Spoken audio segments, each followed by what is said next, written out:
Capaian pembelajaran kali ini, peserta didik diharapkan mampu mendeskripsikan sistem koordinasi manusia dan mengidentifikasi perannya dalam aktivitas sehari-hari.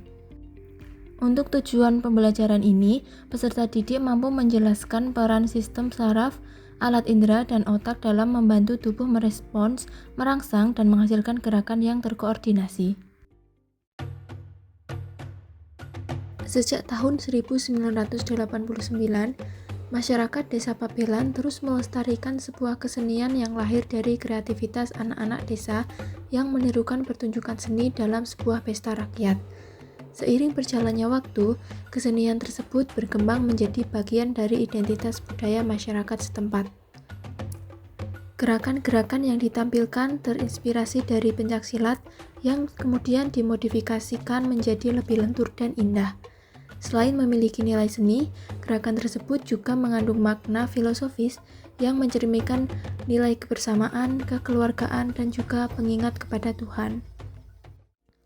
Di Desa Pabelan, Kabupaten Magelang, terdapat sebuah kesenian tradisional yang masih terus dilestarikan hingga saat ini, yaitu kesenian capung ireng. Kesenian ini menampilkan gerakan-gerakan yang energik, kompak, dan selaras dengan irama musik pengiring. Namun, pernahkah kalian berpikir bagaimana para penari dapat bergerak mengikuti musik, menjaga keseimbangan, dan tetap kompak selama pertunjukan berlangsung? Ternyata, di balik setiap gerakan tersebut terdapat kerjasama berbagai bagian tubuh yang membentuk sistem koordinasi manusia. Melalui kesenian capung ireng, kita akan mempelajari bagaimana sistem saraf, alat indera, dan otak bekerja mengatur gerakan tubuh manusia.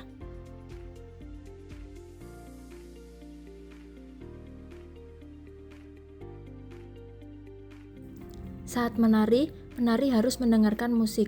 Mereka juga harus memperhatikan gerakan teman agar tetap kompak. Selain itu, mereka harus menjaga keseimbangan tubuh saat bergerak cepat. Nah, untuk menjawab pertanyaan tersebut, mari kita pelajari sistem koordinasi manusia. Sistem koordinasi merupakan sistem yang mengatur dan mengendalikan berbagai aktivitas tubuh agar dapat bekerja secara selaras. Sistem koordinasi melibatkan alat indera sebagai penerima rangsangan, sistem saraf sebagai pengantar informasi, dan otak sebagai pusat pengendali. Hasil koordinasi tersebut akan menghasilkan respons berupa gerakan tubuh. Penari capung ireng mampu bergerak mengikuti musik, memperhatikan gerakan teman, dan menjaga keseimbangan tubuh. Mari kita identifikasi sistem koordinasi yang bekerja.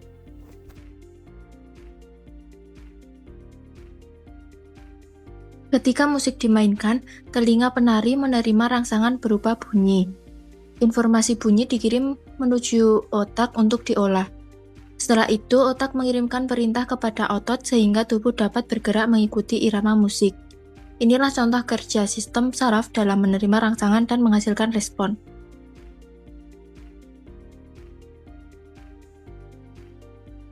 Selain mendengar musik, penari juga harus memperhatikan gerakan teman. Mata berfungsi menerima informasi visual mengenai posisi dan gerakan penari lain. Informasi tersebut membantu penari menyesuaikan gerakan agar tetap kompak. Karena itulah, penglihatan memiliki peran penting dalam pertunjukan capung ireng. Gerakan yang paling dominan dalam kesenian capung ireng adalah gerakan tangan dan kaki. Gerakan tersebut melibatkan kerjasama antara otot, tulang, sendi, dan sistem saraf. Otak mengirimkan impuls melalui saraf menuju otot sehingga tangan dan kaki dapat bergerak sesuai perintah. Semakin baik koordinasi antara saraf dan otot, semakin baik pula kualitas gerakan yang dihasilkan. Salah satu kemampuan penting yang dimiliki penari capung ireng adalah menjaga keseimbangan tubuh. Bagaimana penari dapat tetap seimbang meskipun melakukan gerakan yang cepat? Alat keseimbangan yang berada di telinga bagian dalam akan mendeteksi perubahan posisi tubuh dan mengirimkan informasi ke otak kecil atau cerebellum. Cerebellum kemudian mengatur kerja otot agar tubuh tetap stabil dan tidak mudah jatuh. Melalui kesenian capung ireng, kita dapat memahami bahwa setiap gerakan tubuh memerlukan koordinasi yang baik. Saat mendengar musik, melihat gerakan teman, Menjaga keseimbangan dan bergerak mengikuti irama, tubuh melibatkan kerjasama antara alat indera, sistem saraf, otak, dan otot. Dengan demikian, kesenian capung ireng tidak hanya menjadi warisan budaya yang perlu dilestarikan, tetapi juga dapat menjadi sumber belajar IPA yang dekat dengan kehidupan sehari-hari.